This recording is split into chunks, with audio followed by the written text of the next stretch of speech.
Então, hoje nós vamos conversar um pouquinho sobre o capítulo 6º do segundo livro do Livro dos Espíritos, chamado Vida Espírita.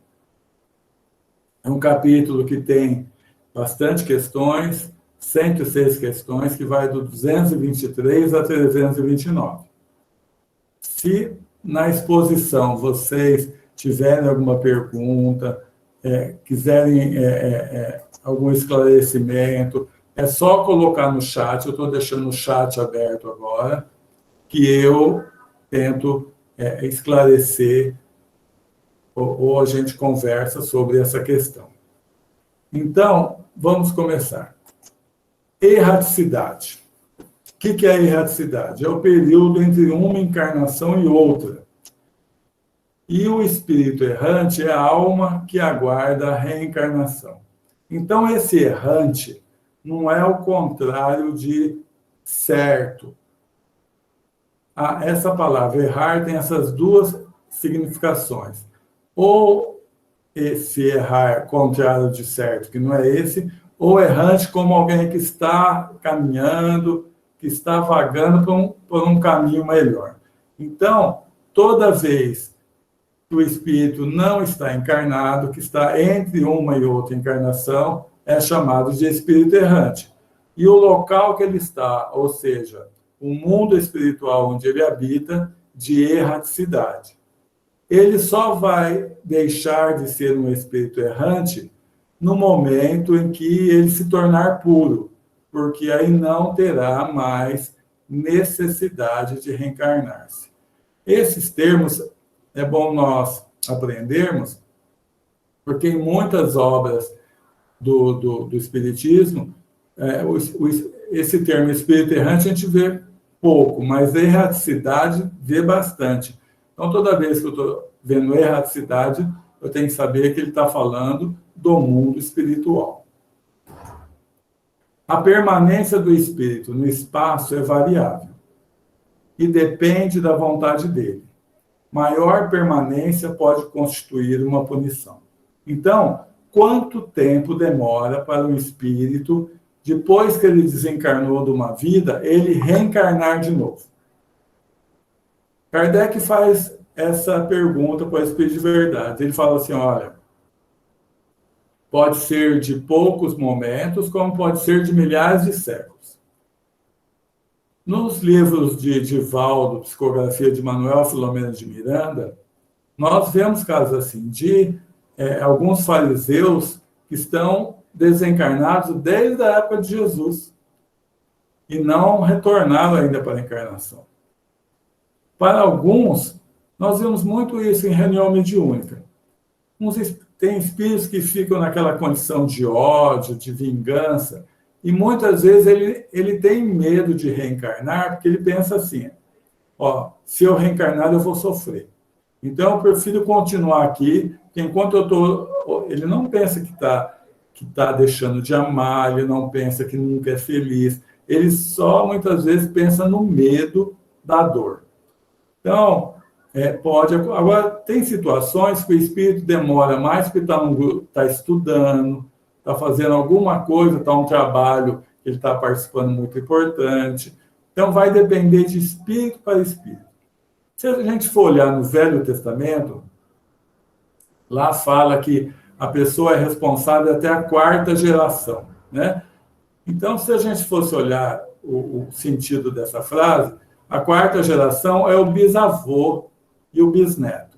Então, teoricamente, é mais provável que esse espaço de 50, 70 anos, aquele que desencarnou voltar na época, ou como um bisneto, ou como na mesma idade de um bisneto dele que estivesse nascendo. É lógico que não é sempre assim. No livro que nós trouxemos a semana passada, Entre a Terra e o Céu, o espírito, ele reencarnou-se, depois de um ano ele voltava, desencarnou de novo, depois de um ano voltou novamente para a mesma família. Então, vai depender de espírito para espírito. E, na erraticidade, o espírito estuda, se aprimora e trabalha bastante.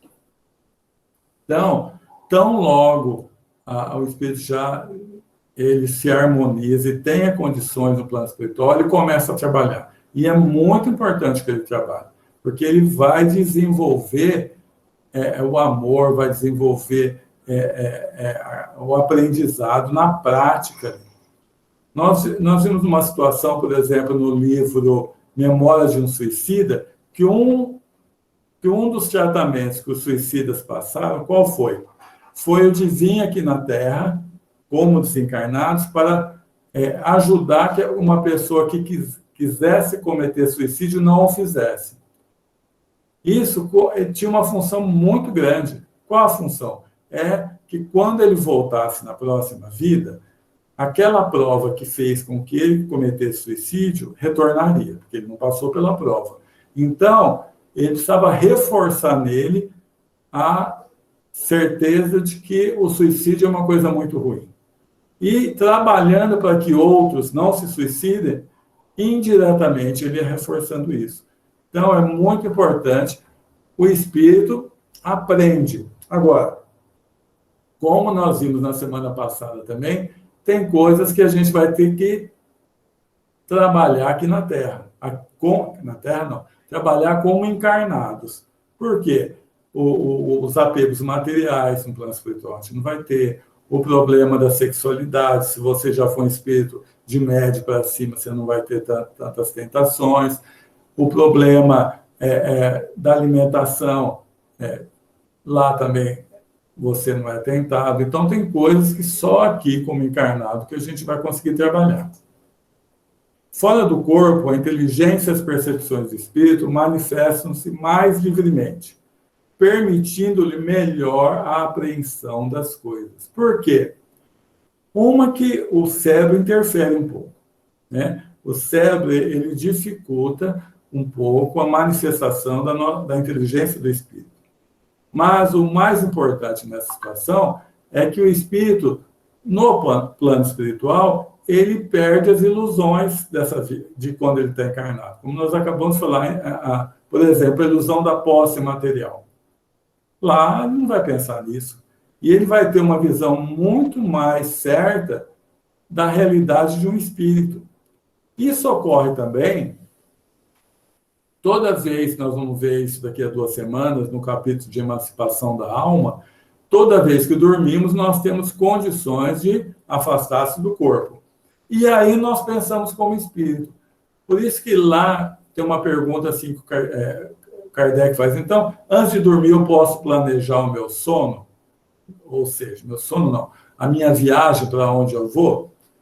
Os espíritos falam, geralmente isso não funciona. Porque quando você se afasta do corpo, você vai pensar como espírito, e não como a personalidade que você está ali na Terra, encarnado. Então, a sua visão de mundo muda tudo. O importante seria se nós conseguíssemos o quanto mais pensar como espíritos que somos aqui encarnados. Porque a filosofia de nossa vida mudaria muito. Nós daríamos valor para as coisas que tem que ser dado valor e não daríamos valor quase nenhum para as coisas que não deve ser dado valor, pensando como espírito.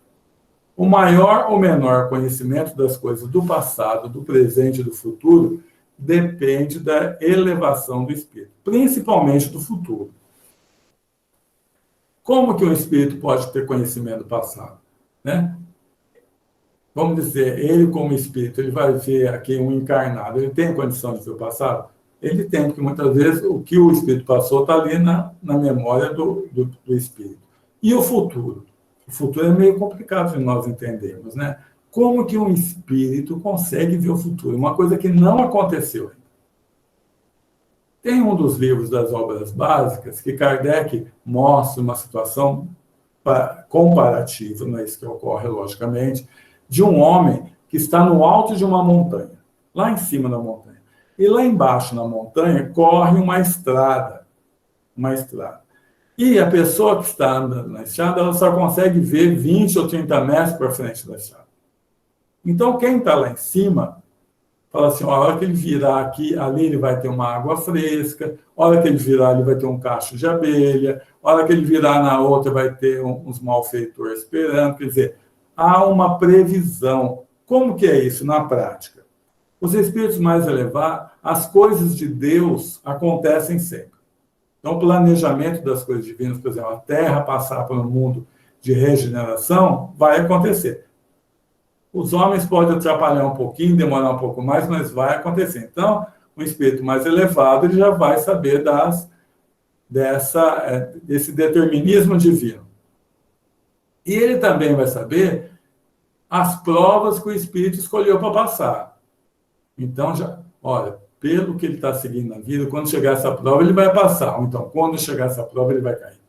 Porque esse modo de vida dele vai levar a isso. Então, por isso que dá para prever o futuro.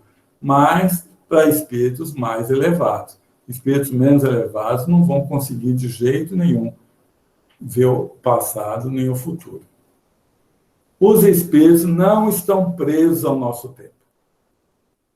Eu lembro até que eu falei para vocês já de um livro, Dramas de Obsessão, da Ivone de Amaral Pereira, psicografia de Bezerra de Menezes, que mostra um grupo de espíritos que, à época, judeus em Lisboa, que foram mandados para a fogueira na Inquisição. E eles ficaram com aquela ânsia de vingança contra o bispo que levou eles à morte. E eles conseguiram encontrar o bispo reencarnado aqui no Brasil. Quanto tempo depois? Mais de 400 anos depois. E eles já não estavam mais em Portugal, estavam aqui no Brasil e não percebiam isso. Eles achavam que estavam vivendo ainda na época de 1500.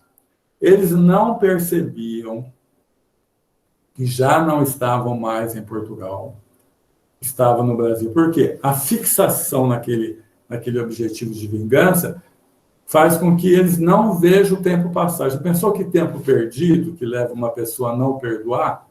Se eles tivessem perdoado lá atrás, eles teriam crescido demais. Por quê? Deus só deixou acontecer isso com eles porque há muito, muito tempo, bem anterior àquilo, eles também tinham levado cristãos à morte. Então, foi um jeito que eles escolheram para passar, para livrar a consciência daqueles fatos. Só que se deixaram cair no não perdão, na vingança. E aí foi 500 anos. Então, numa reunião mediúnica, é muito comum também o espírito está 30, 40 anos e não sabe nem que desencarnou. Por quê? Ele está tão fixo naquele momento que aconteceu que o tempo vai passando como se ele tivesse atordoado. Ele não percebe isso. As percepções do espírito, ver, ouvir, sentir, não são localizadas em órgãos específicos, mas em todo o seu ser. Então, o espírito, ele vê por todo o seu perispírito, que, na verdade, quem está vendo é o espírito com o seu corpo mental. Nós também, por exemplo, a nossa visão. Como nós vemos? Nós vemos pelos olhos, aparentemente. A luz bate, vem no nosso olho. Se o meu olho tiver com um nervo óptico com um problema grave, eu vou ficar cego. Mas, na verdade, a gente vê com o cérebro também. Porque quando nós estamos olhando uma coisa, nós estamos olhando bastante outras coisas, mas o cérebro foca em alguma coisa só. Então, a gente parece só estar vendo aquilo.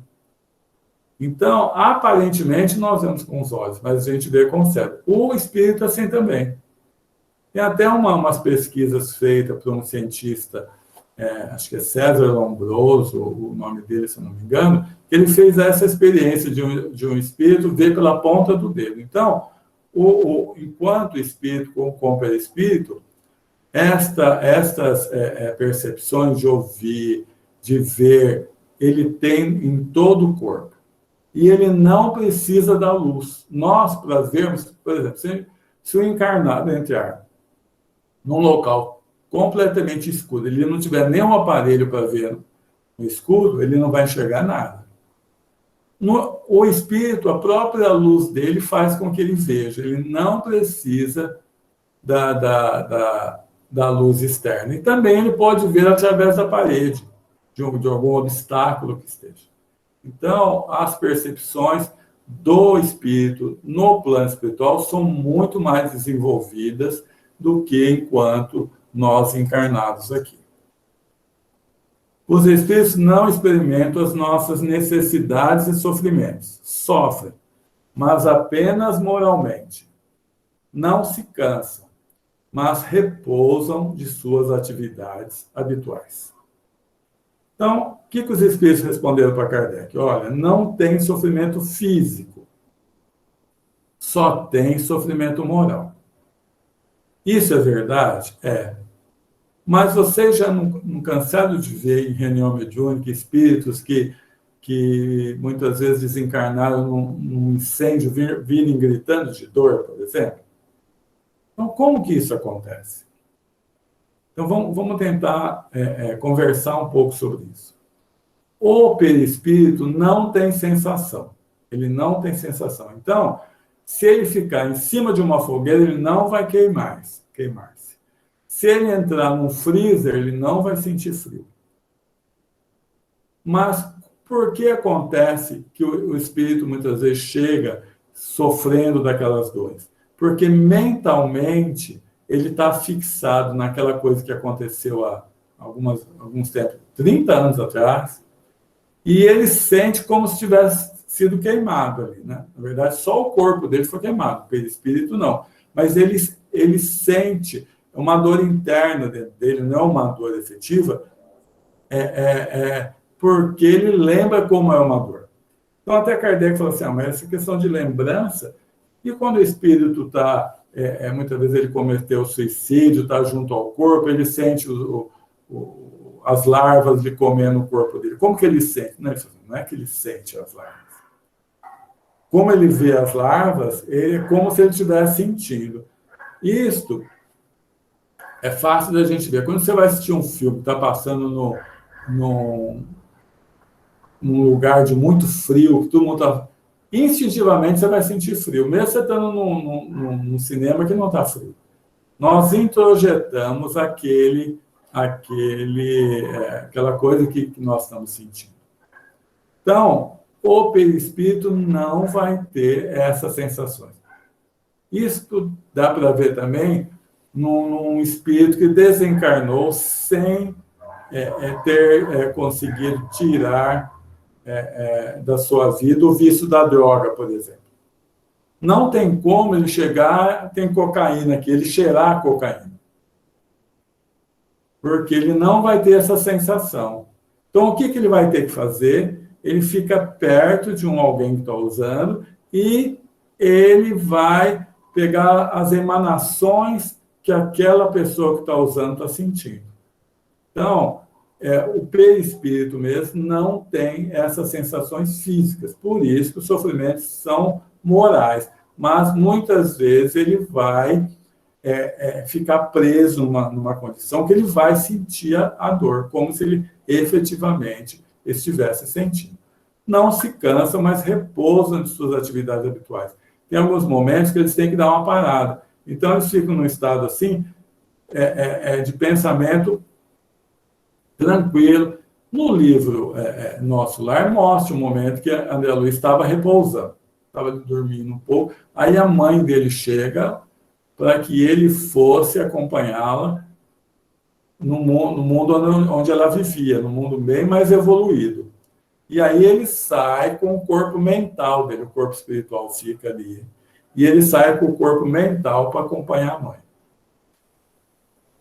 Se tiver alguma dúvida, esses assuntos geram dúvida. Pode colocar no chat.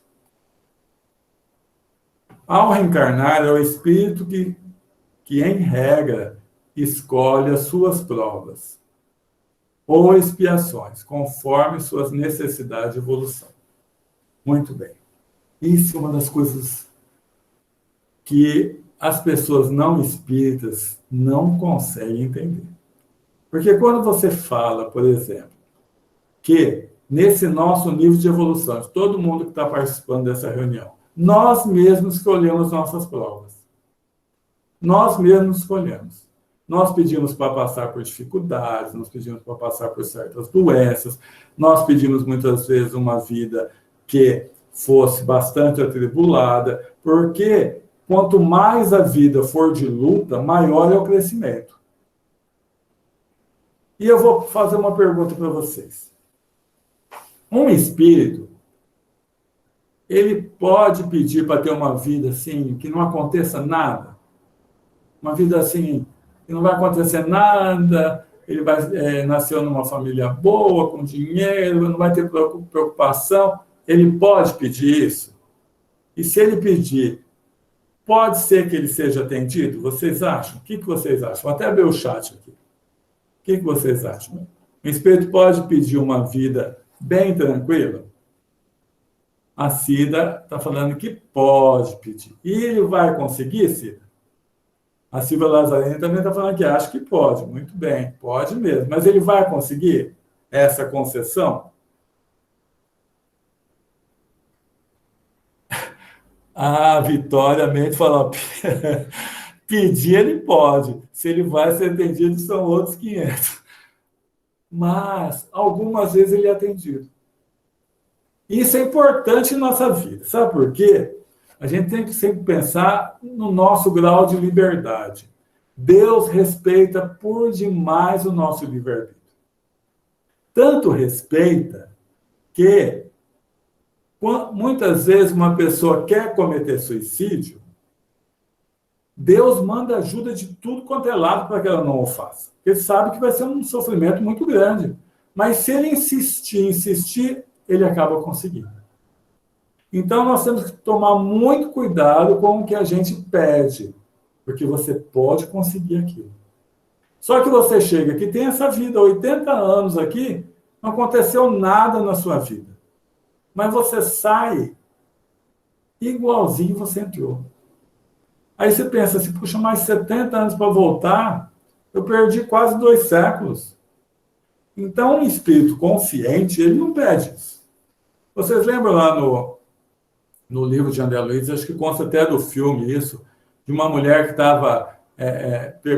pegou o mapa do corpo dela, falou, não gostei disso aqui não, tá muito belo esse corpo. Eu não vou...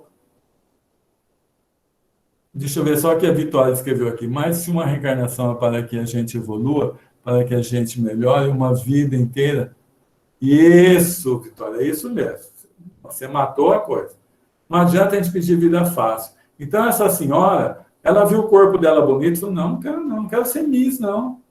Eu quero chegar na vida e crescer. Tem pessoas, eu até brinco isso, na reunião que a gente faz de quinta-feira, eu falo assim, ó, no caso de homens, agora eu vou separar homem de mulher, estou falando homem com os dois gêneros. No caso de homem, eu até brinco que o espírito protetor dele, que está cuidando ali desse planejamento, tira provas. Porque ele fala assim, meu filho, eu te conheço. Se você chegar com esse número de provas que você está colocando aí, é perigoso você voltar antes. Porque o homem é muito mais mole que mulher para o sofrimento. Então, quando você está do lado de lá, você só quer crescer. Então, a nossa tendência é pedir provas difíceis. Algumas vezes, eu estou com um problema com esse espírito há muitos anos. Eu estou guerreando com ele há muitos anos. Por exemplo, o espírito de homem, de mulher, vamos nascer junto. Mas vai ser difícil, hein? Nosso gênio. Então, mas vamos. Só que chega aqui, vai ser difícil mesmo. Mas nós mesmos escolhemos essa prova. Então, as provas, no livro Plenitude, a Joana de Anjos coloca isso de forma assim, bastante didática. Ela diferencia prova de expiação. Prova, ela fala, que é uma situação onde nós pedimos para se tornar melhor. Então, algumas vezes é como se tivéssemos cometido pequenos delitos, como se fôssemos réu primários, por exemplo. Ou então, nós não fizemos nada errado, mas nós queremos passar por aquela prova para desenvolver alguma qualidade em nós, alguma virtude na gente. Então, a gente pede para passar por aquilo para desenvolver a virtude. A expiação já é diferente. A expiação é quando eu agredi por demais a mim mesmo, ou eu agredi uma outra pessoa, ou eu agredi a humanidade de uma forma que O espírito não volta para trás, não. O máximo que ele faz é parar. Mas naquele nível que ele está, é como se ele tivesse caído num buraco, assim. Então, ele tem que recompor aquela situação para voltar no mesmo nível que ele estava antes de ter feito as coisas que levou ele à expiação. Já na prova, é espontânea, o espírito pede para passar. Ou, quando ele não tem condição de fazer essa escolha, o espírito protetor dele vai fazer isso por ele. A expiação não é pedida, ela é quase que imposta, quase não, ela é imposta para o espírito, para que ele consiga superar aquela situação tão grave que ele tirou. Mas mesmo nessa condição, não é castigo. É uma bênção para o espírito. Ó, você pega uma pessoa que era muitíssimo inteligente, só que ele usou a inteligência dele a vida toda para passar a perna em outras pessoas. Quando ele chega no plano espiritual, o que vai acontecer?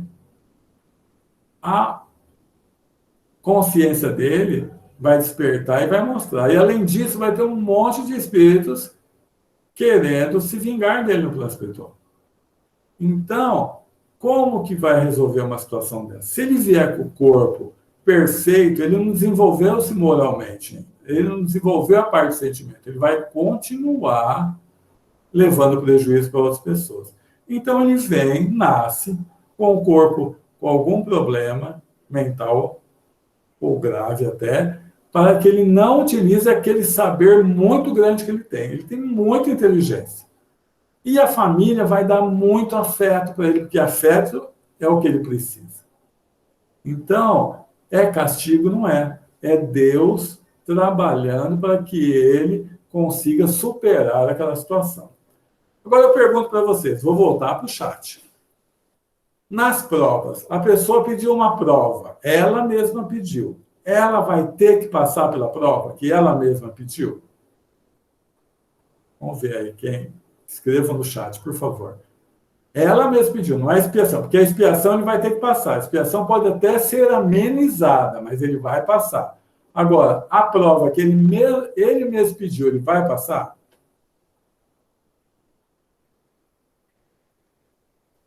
Ninguém vai escrever?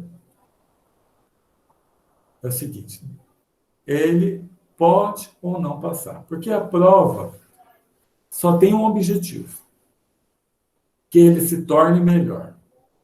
Então, se ele se tornar melhor antes da prova, ela perdeu a razão de ser. Ela nunca é castigo. Nem expiação é, ela muito menos. Então, agora, se ele, além do que ele planejou pela prova, aqui na Terra, ele continuou fazendo aquela mesma coisa errada, muitas vezes só aquela prova não vai adiantar. Ele vai precisar de uma prova mais gravosa, maior, porque para ele conseguir superar aquele problema de má tendência que ele tem. Então, isso leva-nos a uma certeza, que o destino de cada um de nós está nas nossas mãos. Nós podemos modificar totalmente as provas que pedimos pela frente, se tornando melhor antes. Quanto mais eu vou usando o amor na minha vida, eu vou usando a compaixão, a solidariedade, eu vou perdoando, me perdoando, eu vou eliminando provas de minha vida. Então, vocês vejam que a vida pode ficar melhor ou pior de acordo com a forma com que eu penso, com que eu ajo, com que eu fale e também com que eu julgue. Uma das questões que a gente tem que tomar muito cuidado com o julgamento. Quando eu julgo alguém, porque sempre eu faço os três lances de forma imediata, né? Eu acuso, julgo e condeno. O que vai acontecer? A vida vai me colocar de frente do mesmo problema que eu julguei. Porque é o melhor meio de eu aprender. Então, eu julguei alguém que está agindo de forma desonesta. A vida vai me colocar num lugar que vai me facilitar eu agir desonestamente, para ver se eu conseguia superar aquela situação. E, geralmente, eu faço igual ou pior do que aquele que eu julguei. Então, nós temos que tomar muito cuidado no julgar as pessoas. Tirar essa função julgamento de nossa vida. Cada um nessa vida está dando o melhor que ele tem. Muitas vezes o melhor que ele tem é aquilo ali. Mas pode ser que eu já não faça mais aquelas coisas que ele está fazendo, mas em vidas passadas eu fazia. Então, nós temos que tomar esse cuidado no não julgar. Deu para entender bem essa questão da prova? Porque tem essa diferença. Então, a prova é facultativa, eu posso passar ou não por ela, eu mesmo escolho. E tem mais uma questão. Como eu falei, a expiação é imposta, e quando eu passo pela expiação, eu retorno à mesma situação que eu estava antes, não a situação de evolução, mas uma situação que eu criei antes de eu fazer o ato que me levou à expiação. Já na prova, toda vez que eu passo pela prova, eu cresço. Então, a prova veio para que eu me torne melhor. Se eu passei por ela, é sinal que eu cresci. Deixa eu ver. Parece que a Cleomara colocou aqui no chat.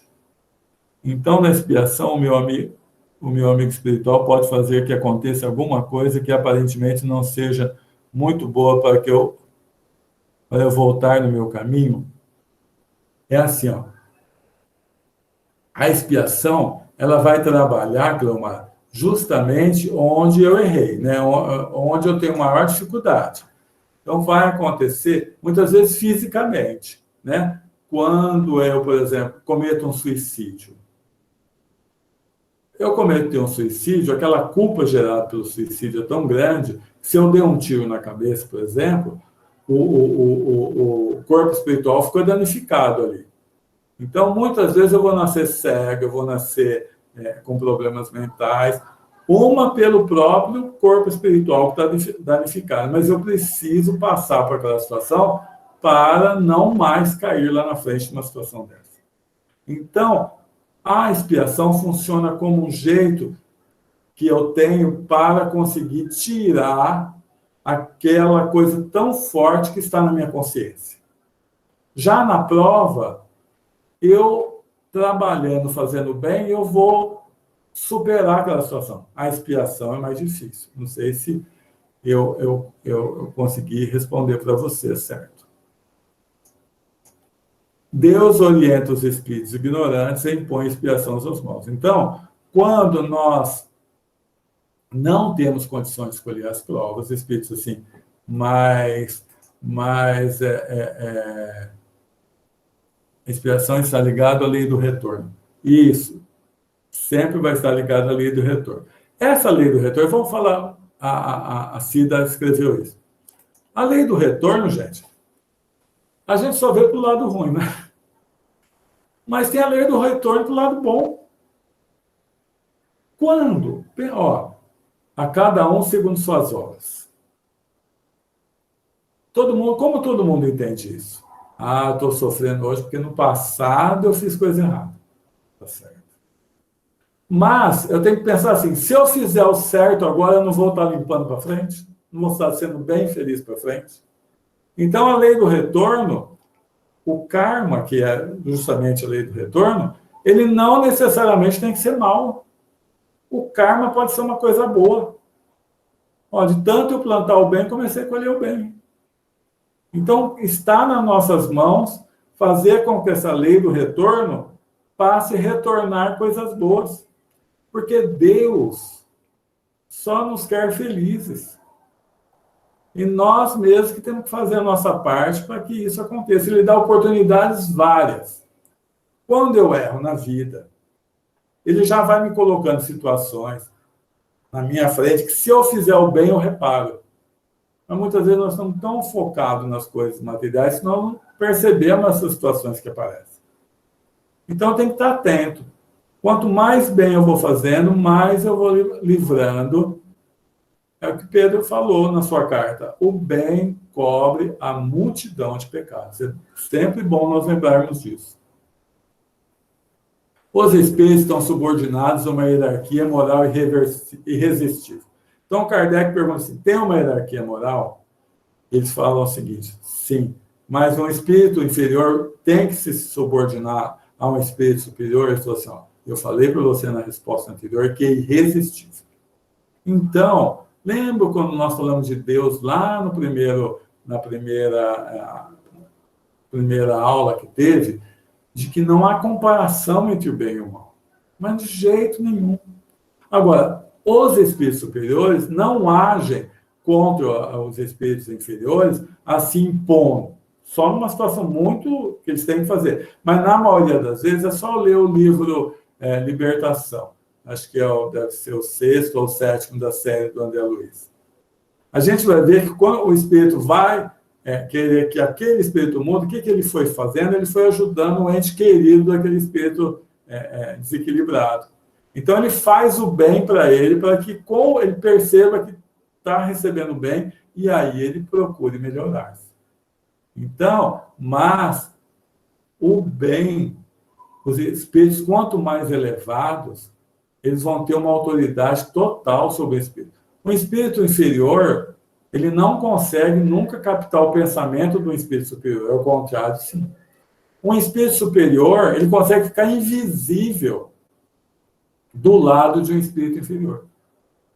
Ele chega numa casa para ajudar, tem um espírito obsessor, ele não se torna visível. Agora, ao contrário, nunca ocorre.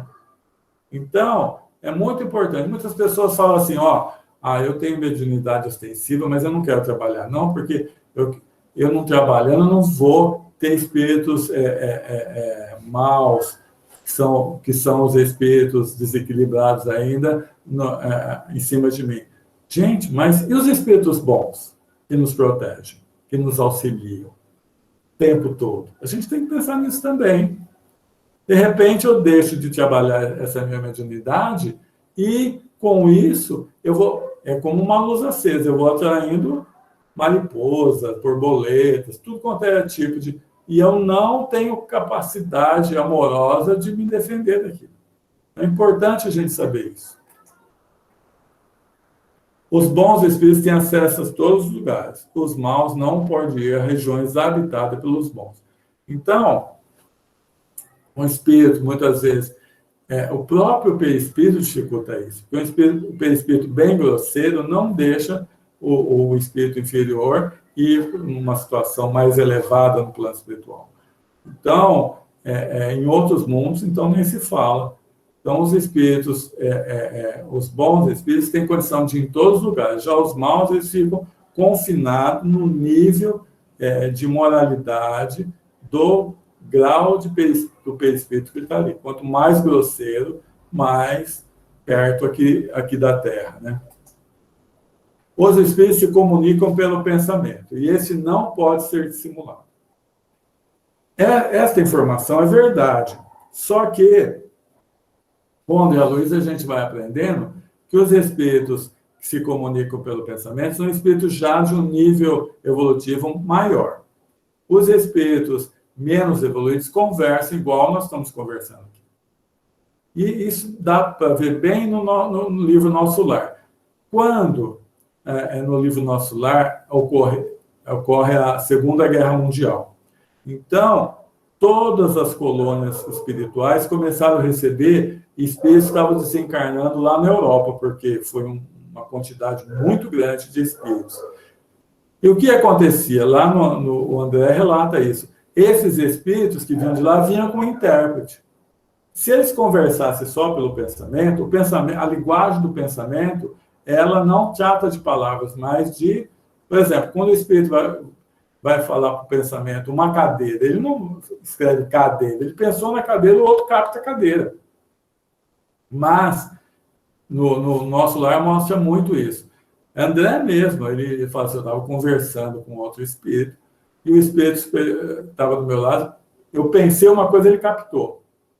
Então, já é para um espírito de nível superior. Os outros vão conversar igual nós conversamos também.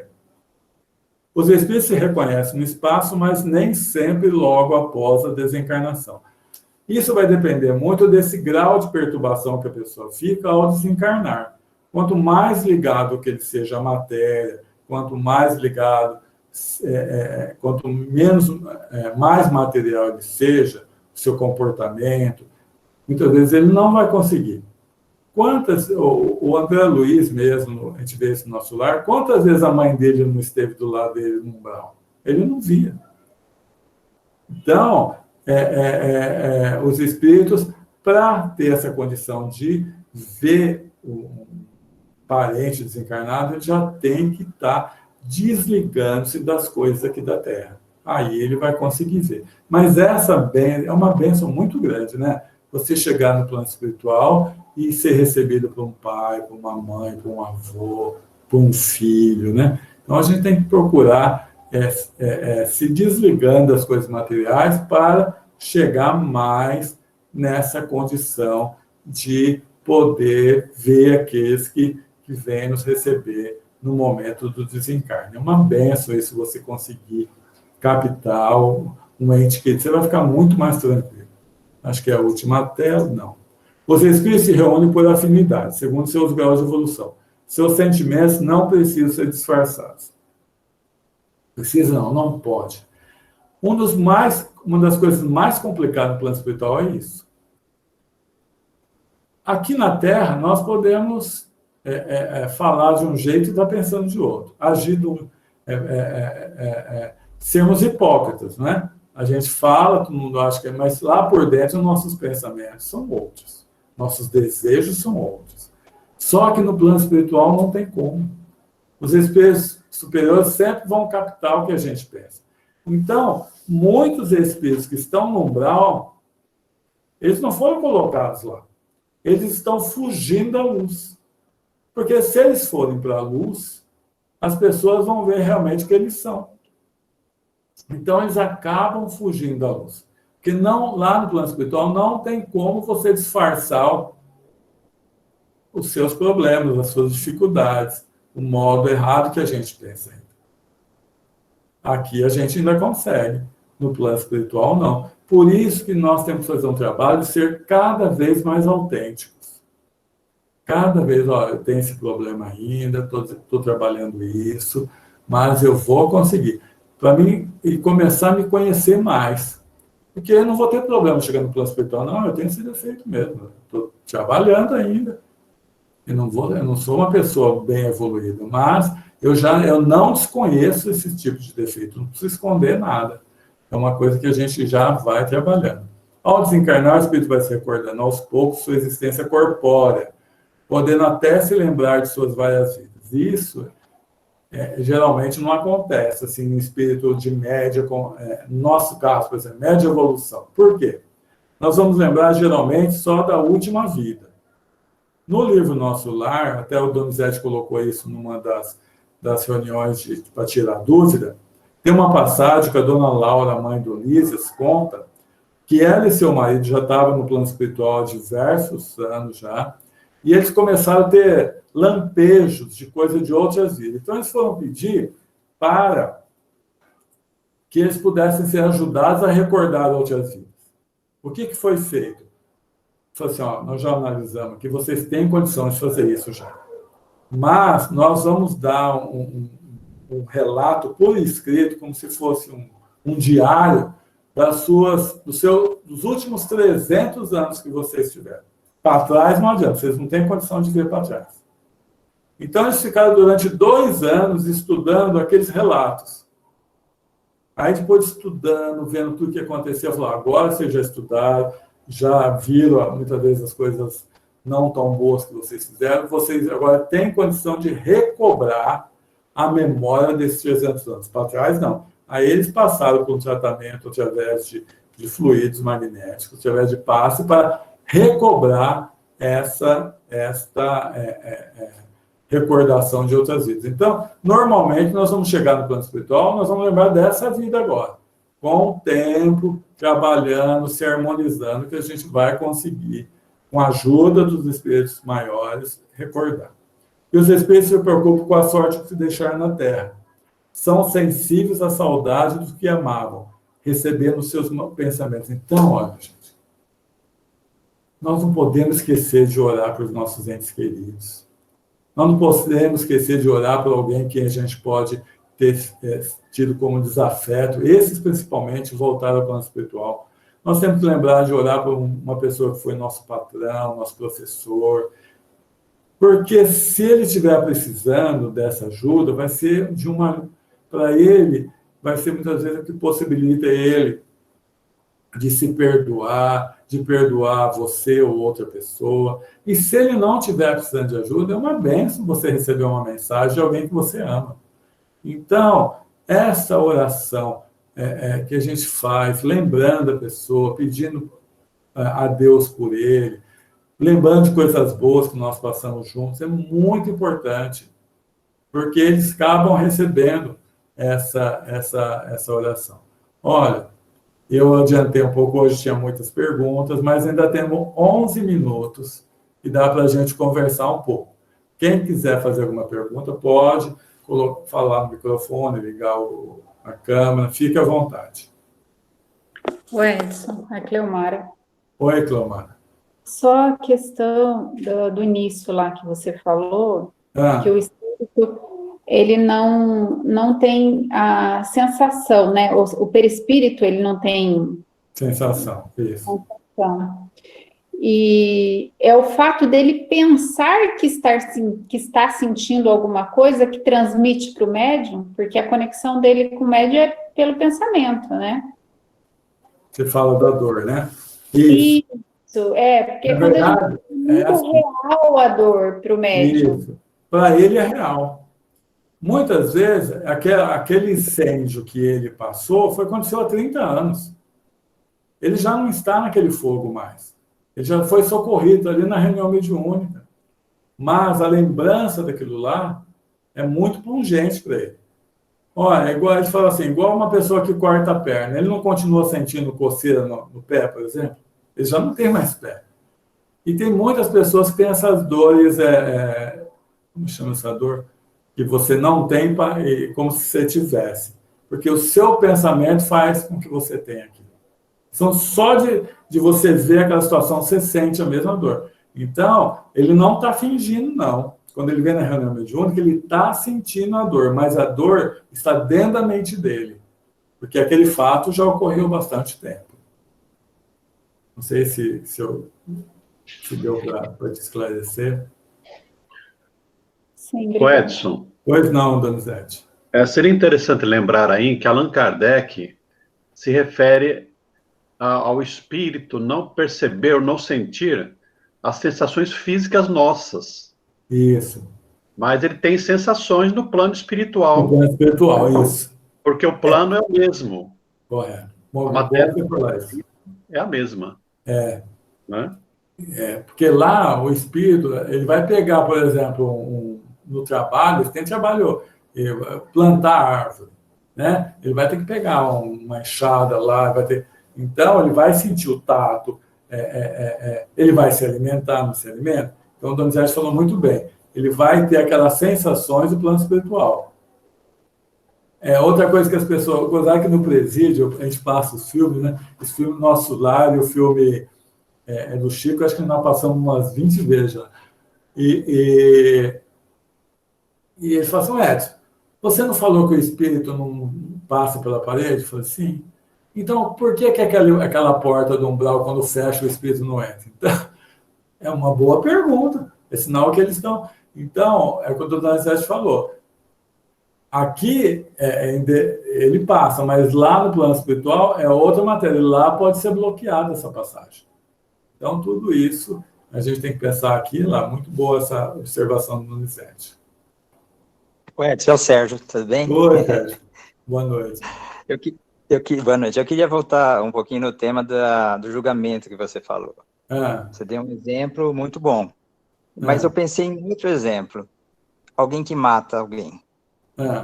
Como que a gente que está de fora disso vai não julgar essa pessoa que mata? Isso.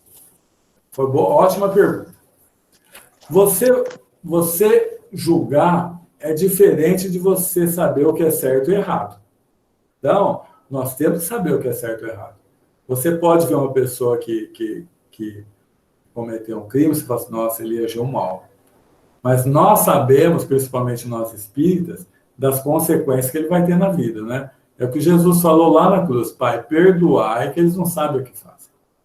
Se aquele que tira a vida do outro soubesse que muitas vezes ele vai ter que retornar ao plano espiritual, ajudar aquele outro a perdoá-lo, e algumas vezes aceitar ser pai dele para devolver-lhe a vida, ele não tirava. Aquele que através da calúnia derruba um monte de gente, soubesse que ele vai, talvez, lá na frente, ser caluniado da mesma forma, para que ele não mais calunie ninguém, ele também não faria. Então, nós vermos uma situação, a gente tem que saber o que é certo e o que é errado. Isso sim, você tem razão nesse ponto. Mas sem julgar a pessoa. Porque ele vai, a consciência, a Joana de Ângeles tem um ditado turco que ela fala assim, ó, tem 3 coisas certas na vida. O olhar de Deus, o dia da morte e o grito da consciência. Um dia a consciência grita. Ela pode ficar amortecida uns tempos, mas um dia ela grita. E a consciência, nossa, é muito pior que qualquer promotor público. Qualquer promotor público. Então, não precisa... Não adianta a gente ir julgar no sentido de ficar dando mais alfinetada, querendo... Não.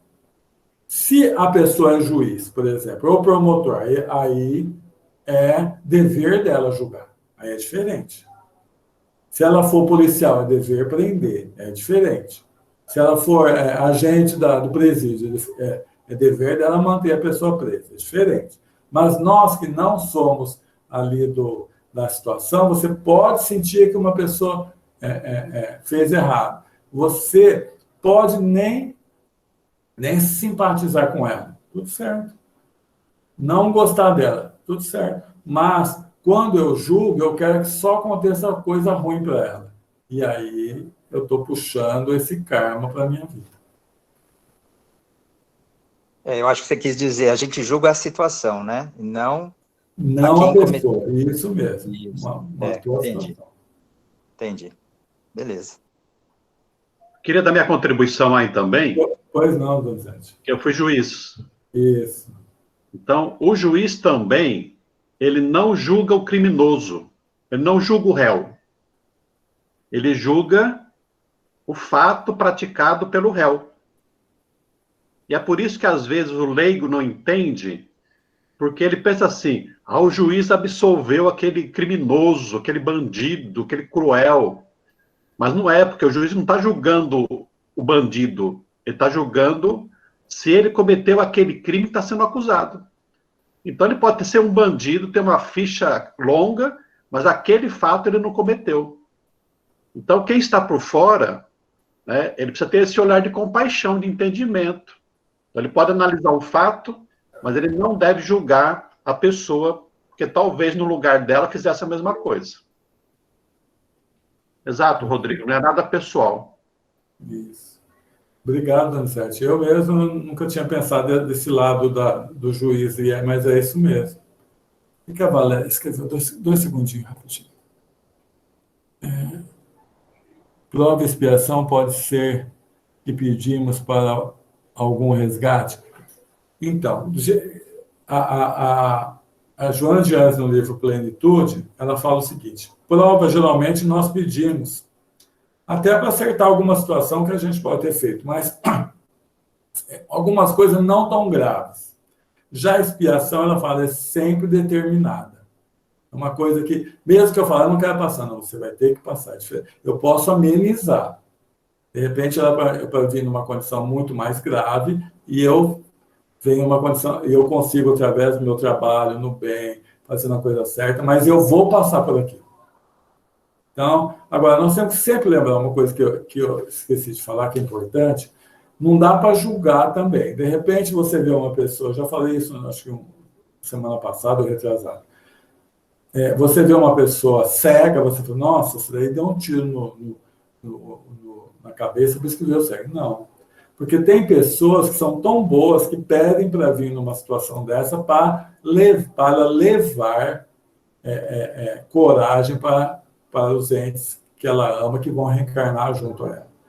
Então, a gente nunca deve julgar ninguém e fazer o melhor possível para que aquela pessoa tenha amenizado as suas dores. Isso é sempre importante também.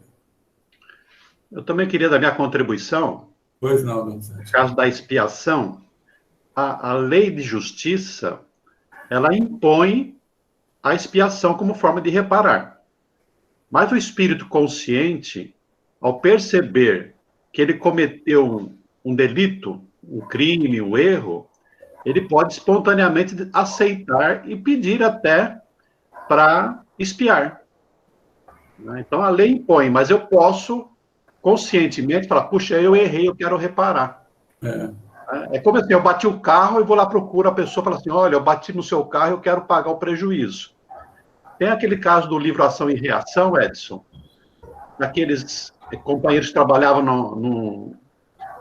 numa colônia e que haviam cometido um crime matando uma pessoa jogando, na época da Joana d'Arc. E eles pediram para reencarnar, para ser pilotos de avião.